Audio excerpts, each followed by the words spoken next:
தன்மானம் தான் முக்கியம் பேசியிருக்காரு. எல்லாருமே தன்மானம் தான் முக்கியம். சுயமரியாதை இயக்கத்துல தன்மானம் முக்கியம் இல்லைன்னு யாரும் சொல்ல போறது இல்லை. நிச்சயமா புதிய கட்சிகள் வருவதற்கு வாய்ப்பு இருக்கு. ஆனா அது யார் என்பதை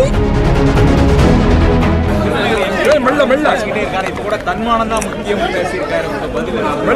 எல்லாருமே தன்மானம் தான் முக்கியம். சுயமரியாதை இயக்கத்துல தன்மானம் முக்கியம் இல்லைன்னு யாரும் சொல்ல போறது இல்லை. திராவிட முன்னேற்ற கழகத்தினுடைய தேர்தல் அறிக்கை மீது மக்கள் நம்பிக்கையோடு கொண்டு வந்து மனுக்களை தருகிறார்கள். அவர்களுடைய கருத்துக்களை எங்களோடு பகிர்ந்து கொள்கிறார்கள். அடுத்து ஆட்சி அமைக்கப் போவது திராவிட முன்னேற்ற கழக ஆட்சி என்ற நம்பிக்கையோடு மக்கள் வருகிறார்கள் என்பதை இது தெளிவாக காட்டுகிறது. அது மட்டுமில்லாமல் ஒரு வாக்குறுதியை கொடுத்தால் நிறைவேற்றக்கூடிய ஒரே இயக்கம் திராவிட முன்னேற்ற கழகம் என்ற நம்பிக்கையோடு வருகிறார்.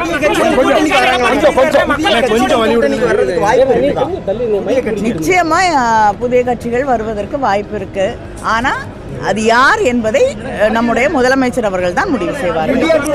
கருத்து கணிப்பு எப்படி பாக்குறீங்க? திமுகவுக்கு சாதகமான ஒரு கருத்து கணிப்பா வந்திருக்குது. அது உண்மையிலேயே தேர்தல் களத்தில் பிரதிபலிக்கும் நம்புறீங்களா?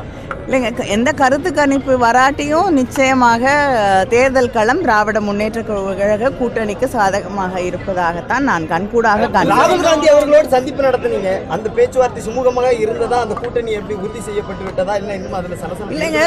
இல்லை, கூட்டணி உறுதி நான் செய்ய வேண்டியதில்லை. முதல்லயே கிட்டத்தட்ட பல ஆண்டுகளாக காங்கிரஸ் இயக்கத்தோடு திராவிட முன்னேற்ற கழகத்திற்கு ஒரு கூட்டணி இருக்கு.